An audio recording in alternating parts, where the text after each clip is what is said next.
I used to think the key to capturing a good story was where you pointed the camera. At first, I thought that meant chasing the action, racing toward the finish line, fixating on medals, and following the cheers. But somewhere during my time filming in the snowy slopes of the Swiss Alps, I realized something different. The real story isn't found in front of the crowd. It's in the moments behind the curtain, beyond the edge of the frame, that reveal the real story.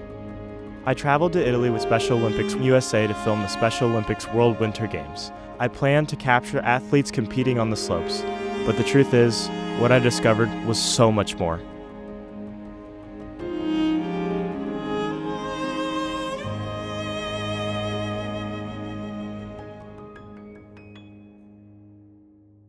Thank you so much for being here. I'm so excited to interview you. What was your favorite part about skating today? The ice was different than the ice back at home. And speed skating helps a lot with hockey. How many laps was yours? So the 7-7, you have to go around 7 times. I have 2 coaches here. And I have another coach back home who only helps me with the Winter Games in Gallenberg, Tennessee. So my mom tried to find a coach to help me practice so I could get better. She said she's never done training me, so she said, I'm gonna train you in hockey too. We just filmed Madison doing the 777 divisioning. What's been her journey throughout all of this? Madison surely is my hero. To watch her bloom absolutely filled my heart. From where she's come from with really no self-esteem whatsoever, very quiet, very shy, to see her now get on the ice on the world stage is just absolutely amazing to me. Special Olympics as an organization has been so family friendly. They really open their doors to absolutely anybody that wants to try. And Madison is definitely the epitome of just try it. With the motto for the USA, choose to include, can you tell me a little bit about that? I look at it like this. Had Special Olympics not chosen to include Madison, she would not be here. She wouldn't have the future that she has now. When we first came to Tennessee in 2012, she wasn't a part of any organization. She didn't have many friends. She didn't have the camaraderie, and she always felt like she was different. Here, she's included. And yes, she's different, and we are all different, but we're all made in the image of God. And she loves the fact that she can just be herself. What does the words choose to include mean to you?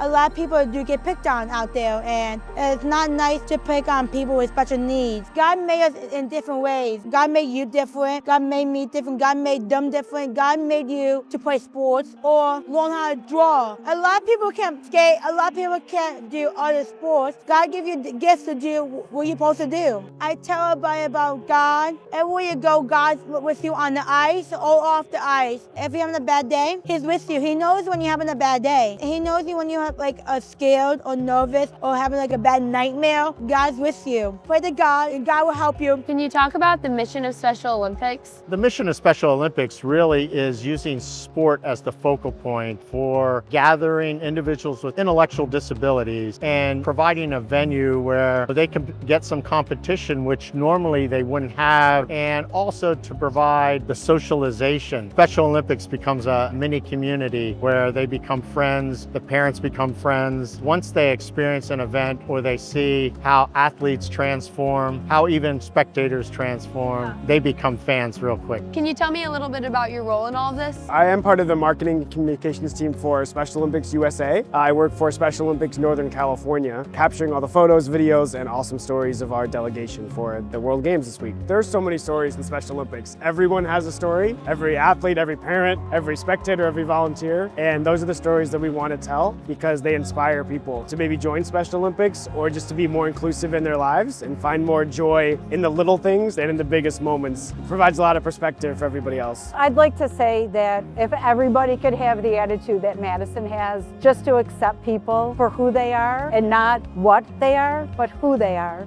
and whose they are, that the world will be a much better place. Our son's Chris, snowboards in the advanced division for Tennessee. Can you tell us a little bit about his journey and how he's gotten to where he is? He's been in Special Olympics for several years and started catching up on winter sports, so he wanted to try snowboarding. He took a knack to it and done real well and enjoyed it and liked being with others on the slopes. Started competing and he got a little more confident with himself, started meeting a lot of new friends, and we're here now. What does Special Olympics mean to you? It's a large family. family. It's tight. It's a chance for our children or our loved ones to spread their wings and to grow. Our son is a competitor through and through, but some of the other athletes, this is the only time they get to be together to compete. And each one gives their all. There isn't anybody out here that gives just 90%. This is 110% all the time. So how long have you been snowboarding? I've been snowboarding for about 6 years. I race motocross for a living, so I do race on dirt instead of snow. So when I'm done with this, I go right back to racing in the mud and dirt. How'd you do today? I did pretty well. I feel like it might have been either first, second, or third. I'm going to say top 3. I feel confident about how I did. I know y'all talked about Johnny and Chris having a really good relationship. Could y'all speak about that or just about Chris's heart, really? Whenever we first had the chance to meet Johnny was up at Obergallenberg at the Winter Games for Tennessee. Chris is very soft-hearted, and he just sort of took him under his wing, and that's how the friendship started. If he is having a bad day on something, he picks him up and encourages him, and their bond is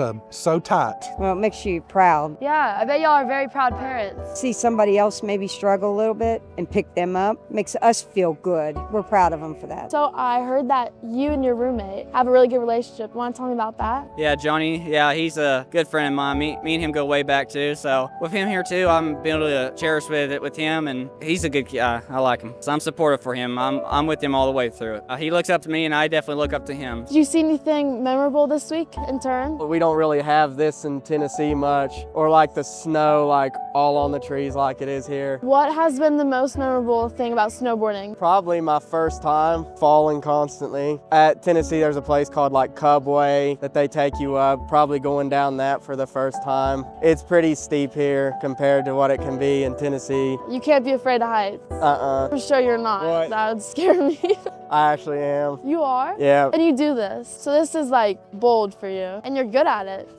You won gold. So what does Special Olympics mean to you? What's important? Just the whole community coming together, not just the United States, but every other country, getting to meet them and see the culture of them. I mean, it's huge. And this is my first time out of the United States, so, getting to meet Germany and Switzerland and Chile and all them, it's cool. It's a big deal, because I'll never probably have another chance like this again. You just never know. This looks so exciting. Yes, it is. It's a beautiful place. What does the slogan "Choose to Include" mean to you? When you guys interviewed at Ober, I said it's like a no judge zone. Everybody here is like equal and just happy, good time. That's Sully. She's from Alaska. Her and Chris are like the first 2 down the mountain on runs. When we're like doing practice, they're super fast. My parents have sacrificed so much. If it wasn't for them, I don't know if I could do this. Them sacrificing so much money to get me here and sacrificing just a lot of things just to make my life better, and that means a lot. I was almost in tears. I don't think I've ever been that emotional. I was trying to hold it in, just getting to see everything around, the music, the competition around us. It felt like the real deal thing. Thank you for being here today. It was nice meeting you. Thank you so much. I appreciate y'all so much. Nice talking to you as well. Thank you. I just want to say I'm super proud of my son. He had a goal to be here. He always wanted to compete in the World Winter Games. How he ended up here, only the good Lord is the one that had that hand. He was nervous at first when he found out he was going to go, and he was just really excited. I want to say also the coaches for the United States have been outstanding. I never worry about my son, and I can't thank them enough for that. So much encouragement. Always a smile on their face. I love that so much. Thank y'all so much for being here with me today. I can't wait to watch Chris on the slopes. Go USA. USA! Through this experience, I witnessed people from 47 countries unite in the name of sport and camaraderie. Medal after medal was awarded to athletes in the name of joy and unity. But when I turned my camera around, I was able to capture the true story. What I saw was the encouragers, the parents, coaches, and teammates who cheer on their loved one despite the competition's outcome. I then noticed and thanked my media team, who helped me bring this story to life, my teacher for his mentorship, and my mother, who unceasingly supports me through every step of the way. Without my encouragers, I would have never been able to share this moving story, or meet the incredibly brave individuals who aren't afraid to be themselves when they travel somewhere new, halfway across the world.